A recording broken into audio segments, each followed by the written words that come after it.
नमस्कार दोस्तों, स्वागत है आप सभी का द काउंसिल आईएएस की इस ऑनलाइन प्लेटफॉर्म पर। करंट अफेयर की लगातार सीरीज आपके सामने चल रही है। जो मोस्ट इम्पॉर्टेंट क्वेश्चन है उसकी चर्चा हम लगातार आपके लिए कर रहे हैं। और जैसा कि मैंने आपको बताया कि दिसंबर में आरओ का पेपर जो हो रहा है उसको देखते हुए हमने 5 क्वेश्चन हाल फिलहाल की घटनाओं को लिया हुआ है। और 10 से 12 क्वेश्चन हमारे 15 तक ऐसे रहेंगे जो हमारे वन लाइनर रहेंगे, जो ज़्यादा संभावना है कि आरओ में पूछा जा सके। तो इस वजह से हमने थोड़ा सा बदलाव किया है। जब तक पेपर नहीं हो जाता तब तक इसी तरीके से हम लोग चलेंगे। तो 5 क्वेश्चन का हम लोग मूल्यांकन करेंगे और 10 से 12 क्वेश्चन 15 तक ऐसे क्वेश्चन होंगे वन लाइनर, जिसका हम लोग एक लाइन में देखेंगे। तो आज की क्लास शुरू करते हैं मोस्ट इंपॉर्टेंट क्वेश्चन की सीरीज की।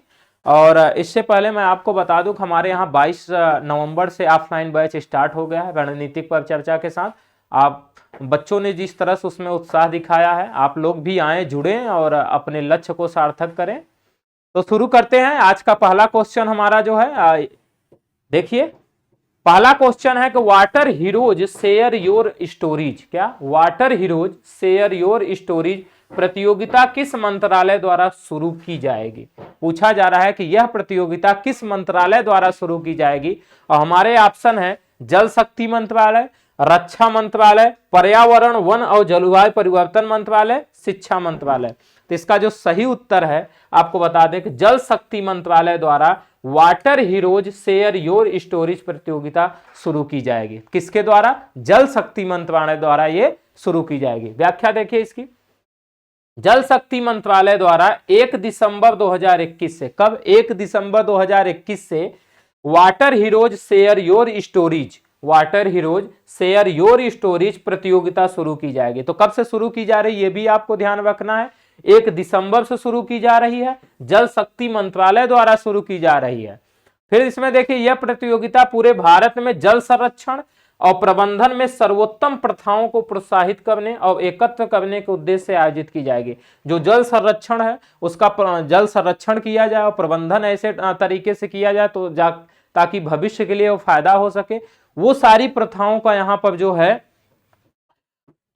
उन सारी प्रथाओं को प्रोत्साहित किया जाएगा। इस उद्देश्य से इसका सम्मेलन आयोजित किया जा रहा है। तो एक जल संरक्षण, भविष्य में आने वाले समय में जल की बहुत बड़ी प्रॉब्लम होने वाली है, जैसा कि बहुत सारे रिपोर्टें बोलती हैं। इनको ध्यान में रखते हुए ऐसा किया जा रहा है। तो ये एक सराहनीय कदम है जल शक्ति मंत्रालय का। फिर देखिए इसका आयोजन जल संसाधन, नदी विकास और गंगा संरक्षण विभाग, कौन? देखिए जल संसाधन, नदी विकास और गंगा संरक्षण विभाग। अब ये जो है कि जल शक्ति मंत्रालय के तहत एक कार्यरत संस्था है, द्वारा किया जाएगा। तो जल शक्ति मंत्रालय के तहत एक संस्था कार्यरत है जिसका नाम है जल संसाधन, नदी विकास और गंगा संरक्षण विभाग। ये इसका आयोजन करेगी, यानी water heroes share your stories प्रतियोगिता का आयोजन ये संस्था करेगी, जो जल शक्ति मंत्रालय के अधीन कार्यरत है। इसका देखिए, इसका उद्देश्य जल संरक्षण को लोगों का आंदोलन बनाना है। जिस दिन जल संरक्षण लोगों का आंदोलन बन जाएगा उस दिन जल का संरक्षण होना शुरू हो जाएगा। लोगों के दिलो दिमाग में ये छा जाएगा, नहीं जल का संरक्षण करना जरूरी है, जल जीवन है, हमें इसको बचा कर रखना चाहिए। तो लोगों का आंदोलन बनाना, जल संरक्षण को लोगों का आंदोलन बनाना इसका उद्देश्य रहेगा। तो ये आपको याद रखना है। बढ़ते हैं नेक्स्ट क्वेश्चन की तरफ। दूसरा क्वेश्चन हमारा है कि हाल ही में चर्चित हिंद महासागर रिम एसोसिएशन, कौन सा? हिंद महासागर रिम एसोसिएशन की वार्षिक मंत्री परिषद के संदर्भ में निम्नलिखित कथनों पर विचार कीजिए। तो आपको हिंद महासागर रिम एसोसिएशन की वार्षिक जो मंत्री परिषद की बैठक हुई उससे संबंधित इस पे विचार करने हैं। देखिए इसका पहला कथन है कि इसकी 21वीं बैठक ढाका में आयोजित की गई। 21वीं बैठक ढाका में आयोजित की गई। दूसरा कथन है कि इस बैठक के अंत में ढाका विज्ञप्ति को अपनाया गया। 2 कथन दिए गए हैं। पूछा जा रहा है उपर्युक्त में से कौन सा या से कथन सत्य है। सत्य कथन को हमें पहचानना है। हमारे ऑप्शन है केवल एक, केवल दो, एक और दो दोनों, न तो एक और न ही दो। तो इसका सही उत्तर है सी, यानी एक और दो दोनों इसका सही उत्तर है। तो हिंद महासागर रिम एसोसिएशन की जो वार्षिक मंत्री परिषद की बैठक अभी 2021 में आयोजित की गई, ये जो है कि 21वीं बैठक थी। अब ये कहां पर आयोजित की गई? ढाका में आयोजित की गई। अब ये देखिए इस बैठक के अंत में ढाका विज्ञप्ति अपनाया गया। बांग्लादेश की राजधानी जो ढाका है वहां की बात चल रही, वहां पर इसका जो है कि इसका आयोजन किया गया।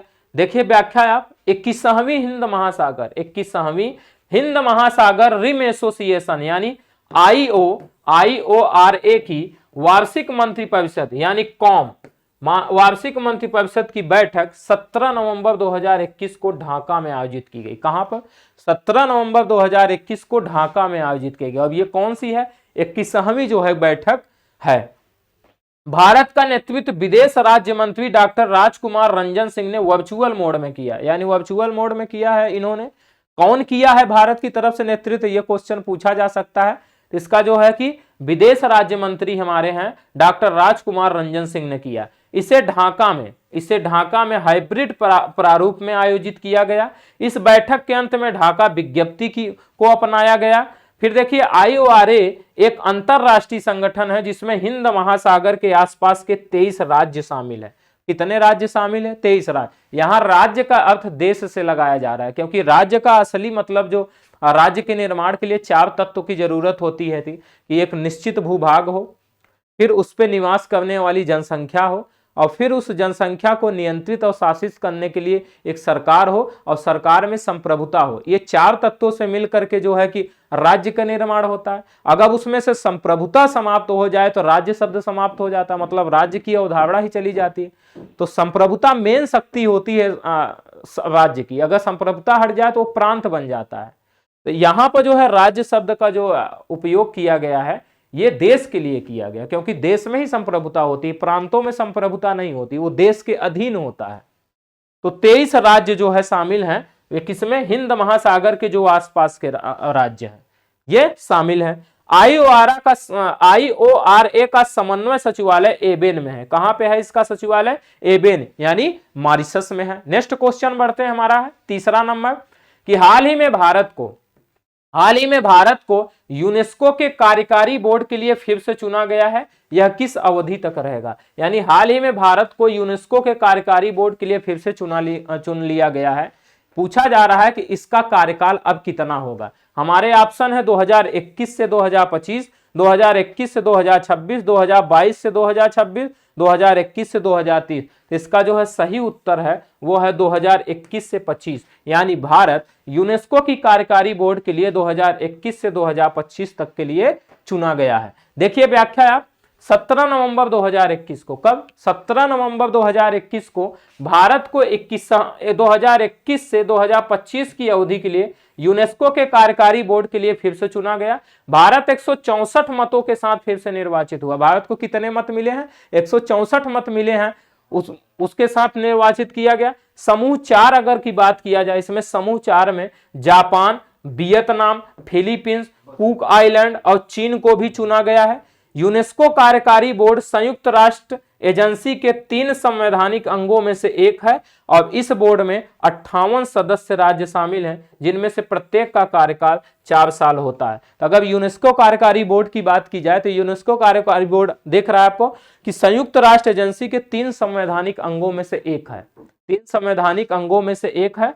अब अगर इसमें देखेंगे कि इस बोर्ड में 58 सदस्य राज्य शामिल हैं और जिनमें से प्रत्येक का जो कार्यकाल होता है 4 साल होता है। अब 2021 से 2025 तक भारत का कार्यकाल होगा तो ये 4 सालों का कार्यकाल होगा।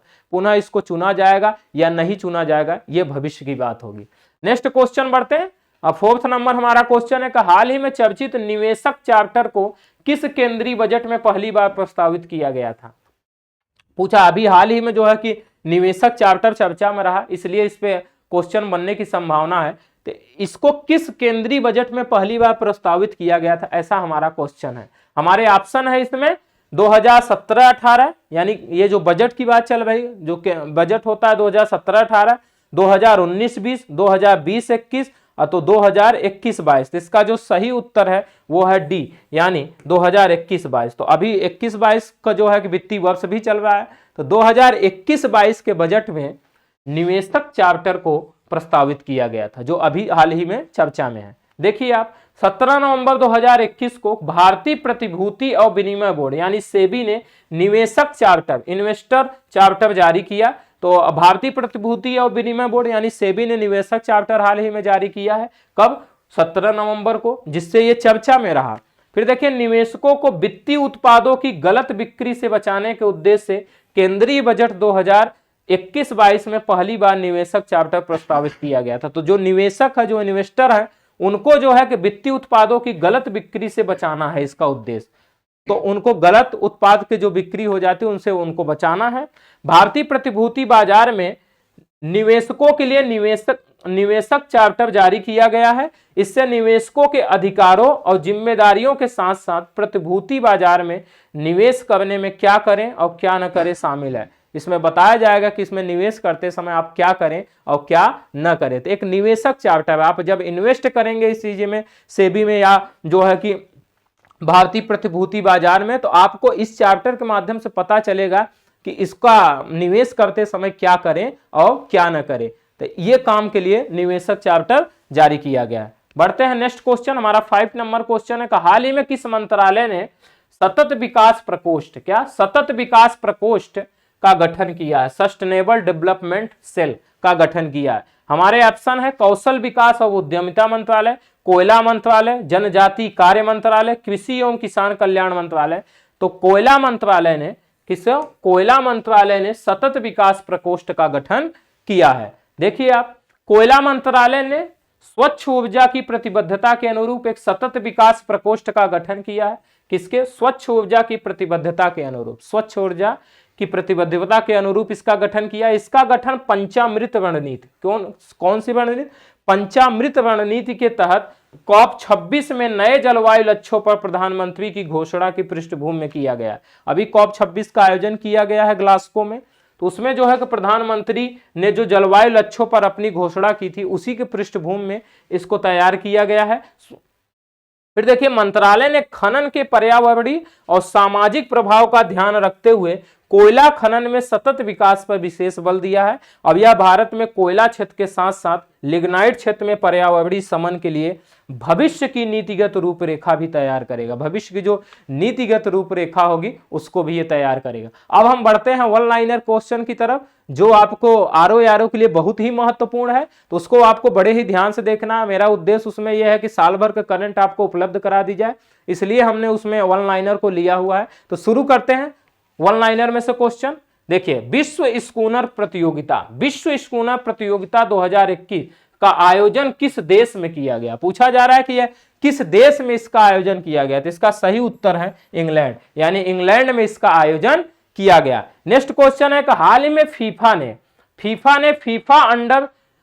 फीफा अंडर 17 महिला विश्व कप 2022 की मेजबानी किस देश को दी है? यानी फीफा अंडर 17 महिला विश्व कप 2022 का आयोजन किस देश द्वारा किया जाएगा, किस देश की मेजबानी में किया जाएगा, ऐसा क्वेश्चन है।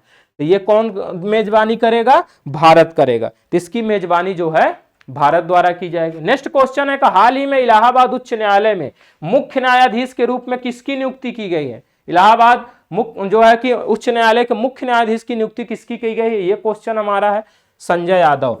कौन है? संजय यादव। क्योंकि इलाहाबाद विश्व जो है कि इलाहाबाद उच्च न्यायालय आप देख रहे हैं कि उत्तर प्रदेश में है, उत्तर प्रदेश का उच्च न्यायालय है। तो उत्तर प्रदेश आरओ जो पूछा जा रहा है उसमें न्यायाधीश को लेकर के क्वेश्चन आ सकते हैं। अभी हाल ही में कौन बनाया गया है, तो इसलिए ये इंपॉर्टेंट दिखा, हमने आपके लिए रखा हुआ है। नेक्स्ट क्वेश्चन है कि हाल ही में मिस यूनिवर्स 2020, क्या मिस यूनिवर्स 2020 का खिताब जीतने वाली एंड्रिया मेजा किस देश की नागरिक है? तो पहला तो आपको ये याद रख लेना है कि मिस यूनिवर्स 2020 का कौन खिताब जीता है? एंड्रिया मेजा ने। कौन? एंड्रिया मेजा ने। अब ये मैक्सिको की नागरिक है। क्वेश्चन के अनुसार इसका आंसर होगा मैक्सिको। फिर देखिए 13 मई 2021, कब? 13 मई 2021 को William नीवेल power electronic award, William नीवेल power electronics award से सम्मानित डॉक्टर प्रवीण कुमार जैन का संबंध उत्तर प्रदेश के किस स्थान से है? उत्तर प्रदेश स्पेशल पर है। तो पूछा जा रहा है कि डॉक्टर प्रवीण कुमार जैन का संबंध उत्तर प्रदेश के किस स्थान से है? तो ये सहारनपुर के हैं। कहां के हैं? सहारनपुर के हैं। नेक्स्ट देखिए, उत्तर प्रदेश सरकार आवास प्लस योजना के अंतर्गत, कौन सी योजना? आवास प्लस योजना के अंतर्गत वित्तीय वर्ष 2021-22 में कितने ग्रामीणों को मकान उपलब्ध कराएगी, कितना लक्ष्य रखी है कि कितने ग्रामीणों को ये मकान उपलब्ध कराएगी, तो इसका सही उत्तर है 25.54 लाख लोगों को, 25.54 लाख लोगों को ये मकान उपलब्ध कराएगी वित्तीय वर्ष कौन 2021 और 22 में। नेक्स्ट क्वेश्चन बढ़ते हैं, हमारा है 7वां नंबर क्वेश्चन कि 25 से 27 अप्रैल 2021, 25 से 27 अप्रैल 2021 के मध्य भारतीय और फ्रांसीसी नौसेना के बीच होने वाला द्विपक्षीय अभ्यास वरुण 2021 के 19वें संस्करण का आयोजन कहां किया गया। पहला तो इसमें क्वेश्चन आपको दिख रहा होगा कि वरुण 2021 किन दो देशों के मध्य आयोजित किया जाता है, तो कौन सा है ये, भारत और फ्रांस के मध्य आयोजित किया जाता है। अब 2021 में जो वरुण का आयोजन किया गया ये कौन सा संस्करण है, तो 19वां संस्करण है। दो क्वेश्चन। तीसरा कि या इसका आयोजन कहां किया गया, तो ये अरब सागर में किया गया, आपके भारत में किया गया। देश भी पूछ सकता है, तो भारत आप लगा दिए, भारत में कहां पे, अरब सागर। इस तरह से आपको एक ही चीज पढ़ते वक्त कई चीजों को ध्यान रखना होगा, आपकी दृष्टियां खुली रहनी चाहिए, तभी दिव्य दृष्टि की आपको प्राप्ति होगी। तो आपकी दृष्टि जब तक नहीं खुले रहेगी, एक ही शब्द में कहीं घुमा के वो क्वेश्चन कब लेगा, सीधा सीधा तो नहीं कि हम ये दावा है कि ये सीधा आ जाएगा, वो किसी तरह से घुमा देगा। तो आपको उस अनुसार अपने आप को मेंटेन करना है। नेक्स्ट देखते हैं, हाल ही में स्पेन के राफेल नडाल ने किसे हराकर अपने करियर में 12वीं बार बार्सिलोना ओपन खिताब जीता है। स्पेन के किस जो है कि स्पेन के जो राफेल नडाल हैं उन्होंने किसे हराकर, पूछा जा रहा है किसे हरा करके अपने करियर में 12वीं बार बार्सिलोना ओपन खिताब जीता है।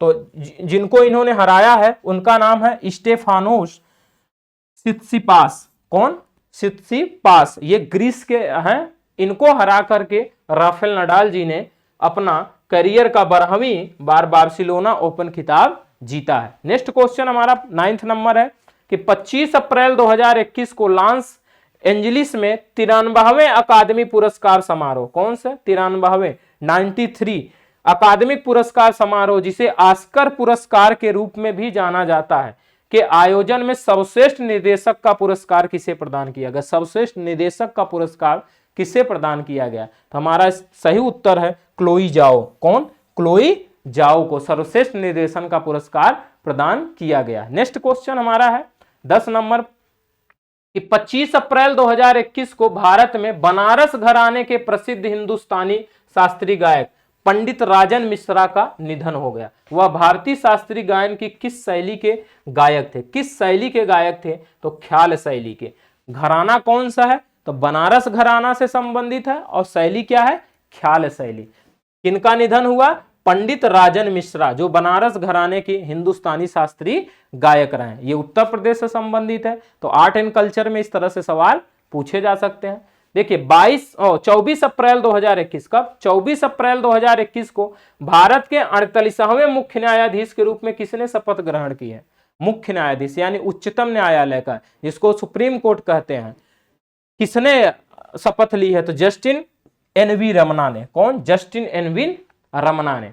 नेक्स्ट क्वेश्चन कि 22 से 23 अप्रैल 2021 को संपन्न जलवायु पर नेताओं की शिखर सम्मेलन, या आभासी रूप से जिसका आयोजन किया गया था, का विषय क्या था, विषय पूछा जा रहा है, यानी थीम इसकी पूछी जा रही है कि जो जलवायु पर नेताओं के शिखर सम्मेलन आयोजित किया गया 22 से 23 अप्रैल 2021 में, उसका विषय क्या था। इसका विषय है वर्ष 2030 के लिए हमारी सामूहिक तेज दौड़, वर्ष 2030 के लिए हमारी सामूहिक तेज दौड़। नेक्स्ट क्वेश्चन बढ़ते हैं हमारा कि हाल ही में कोविड-19 महामारी के दौर में लिखी गई प्रकृति के शोषण से संबंधित सतर्कता की कहानी द लिविंग माउंटेन, कौन सा, द लिविंग माउंटेन के लेखक का नाम क्या है। लेखक का नाम पूछा जा रहा है। और द लिविंग माउंटेन अगर आप देखें कोविड-19 के दौर में लिखी गई है ये, यानी अभी हाल फिलहाल की पुस्तक है, रचना प्रकृति के शोषण से संबंधित ये सतर्कता की कहानी है। अब इसके लेखक जो हैं अमिताभ घोष जी हैं। नेक्स्ट है कि हाल ही में इटली ने भारत में किस स्थान पर अपना पहला मेगा फूड पार्क प्रोजेक्ट शुरू किया है। इटली ने अपना पहला मेगा फूड पार्क प्रोजेक्ट शुरू किया है, तो इसका सही उत्तर है मेहसाणा। और मेहसाणा कहां है, गुजरात में है। नेक्स्ट क्वेश्चन हमारा है कि 14 अप्रैल 2021 को 14 अप्रैल 2021 को केंद्रीय वाणिज्य और उद्योग मंत्री पीयूष गोयल ने मछुआरों और खरीदारों को जोड़ने के लिए एक मंच के रूप में एक इलेक्ट्रॉनिक मार्केट प्लेस की शुरुआत की है। उसका नाम क्या है? उसका नाम पूछा जा रहा है, तो जो है इसका नाम है ई शांता। क्या नाम है? ई शांता। इस तरह से आज के हमारे सवाल में है, आप इसको देखिए और लोगों को प्लीज जोड़ते जाइए, चैनल को अधिक अधिक से लोगों को सब्सक्राइब करवाइए और भी अपने मित्र यारों को जोड़िए। अब उनसे बोलिए कि आरओ यारों को परीक्षा को ध्यान में रखते हुए काउंसिल आईएएस परिवार ने जो है करंट अफेयर का बेड़ा उठाया हुआ है, जो एक साल के मैटर को इकट्ठा करके आपके सामने प्रस्तुत कर रही है। तो हाल फिलहाल की घटनाओं के साथ साथ एक साल का करंट अफेयर आपको उपलब्ध हो जाएगा। अब आप लोग उसको पढ़ करके आरओ का जो पेपर होने वाला है उसको पास करके अपने लक्ष्य को आप प्राप्त करें। मिलते हैं नेक्स्ट वीडियो में। Thank you.